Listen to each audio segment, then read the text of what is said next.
Welcome to Quiet in the Library.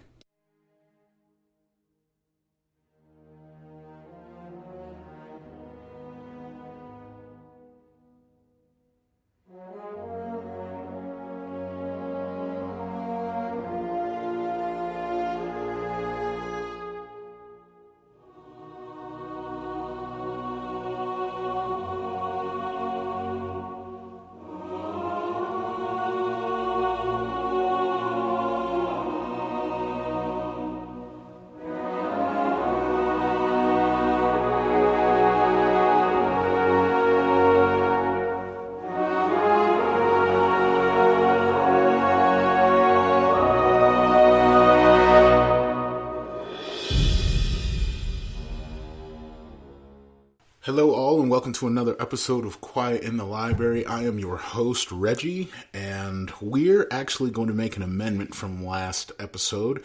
We're going to be splitting up the next two chapters in this episode, Home Part 1 and 2. Home Part 3 and 4 will be on the next episode, so let's go ahead and get in it. The light is no gift. It takes everything from you. Makes you forget. Not just your memories, but how to live. A Dark Age drifter. Eton received its first visitor in years. Germain watched the armored men and women climb down from their silver transports. They were risen, being said to be unkillable, and they fought against each other in a war without end somewhere beyond Eton's borders. This particular group, the Iron Lords, represented new ideology and claimed they fought to put an end to the fighting. Led by a man named Dryden, they had paid each family in Eton several months' worth of supplies and rations to stay the week. They planned to stage an ambush on another of their kind, known only as the Red Man. 2 weeks ago, survival was in doubt. Now, because of the generosity of the Iron Lords, their little town would make it through the winter. Germain's friend, Judson, emerged from a neighboring supply shed and stuck a single finger in the air as the riders strode up. Germain chuckled and shook his head, but said nothing. "How you living?" Judson greeted the risen, holding his finger high. "Settle down, Judson," Germain called out. "Shut your hole, Germain," Judson returned, hand still in the air. "Your name is stupid, and you're stupid too." Germain shook his head and grinned ruefully.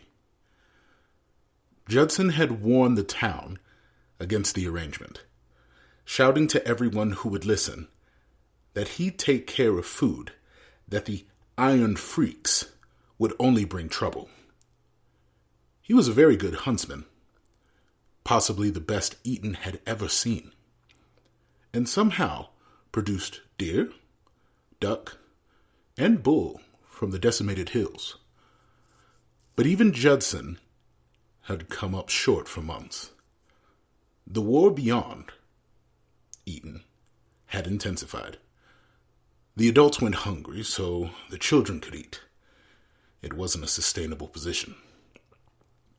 "We'll be out of your way soon," said one of the Iron Lords, who nodded at Judson as he passed by. Her voice was as metallic and cold as her helmet. Judson spat and didn't take his eyes off them as they walked the length of the town to secure hidden positions around its perimeter. Home, Part 2. "Sir, this is awful." A Dark Age drifter. Yu was 9 cycles old and visited often. She and her family lived next to Judson, and sometimes they sent her to Germain when their boisterous neighbor was too belligerent, as he was today. Germain didn't mind. Judson doesn't think it was such a good idea to let the Iron People stay with us, she was saying. She paced slowly back and forth across the length of the shack, stepping carefully over the game of cards Jermaine had laid out on the bare dirt floor. I know, but Judson says a lot of things. And sometimes you just gotta be decisive. You see how much food they gave us? Jermaine said, placing the card down. A lamp flickered nearby next to the large pile of ration boxes this shack had ever held. Judson knows how to use these guns. I've seen him. Maybe he can...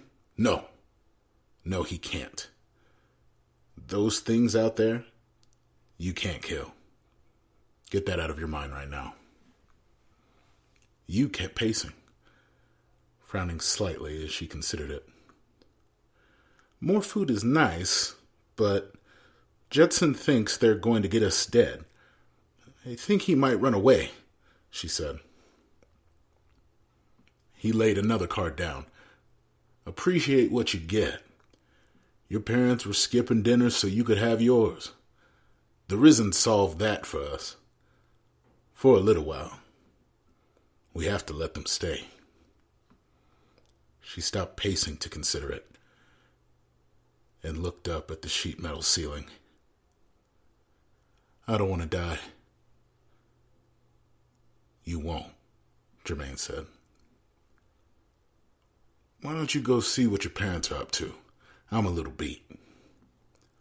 Okay, she said, shrugging. She left.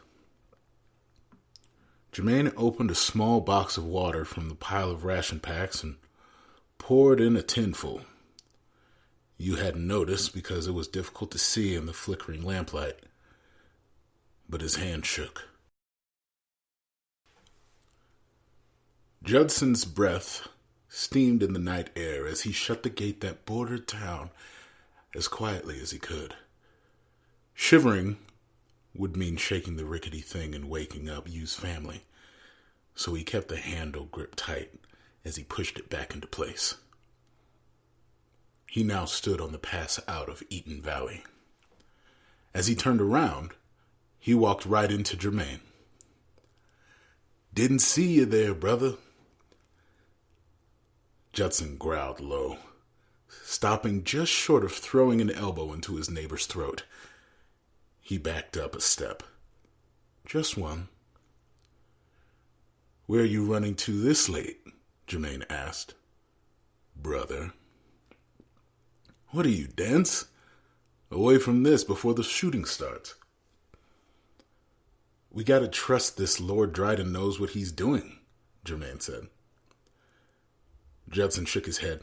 You and all the deal makers are gonna get this town dead. These guys are worse than the stories. You know how I feel about Risen, but they saved us this week. Judson sneered. No one ever believes it 'cause Risen look like you and me. But they'll kill you without meaning to. Naturally as breathing. They can't help it. They're looking to jump one man. Just one. We gotta see this through.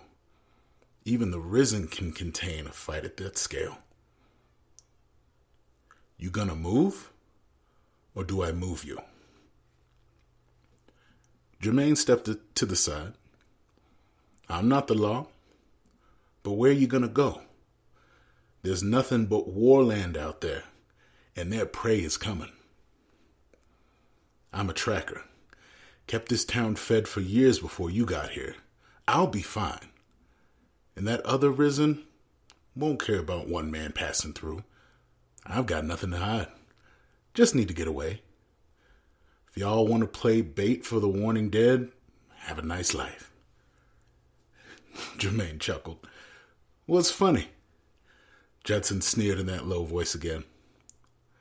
I don't know how you do it. I almost admire you. How's that? You've got no fear. Have a nice life, brother. See you when I see you. Jermaine walked back to the gate. All right, that was quite a bit to digest from just those two chapters in The Man with No Name, and I'm glad y'all stuck around for it. I appreciate that.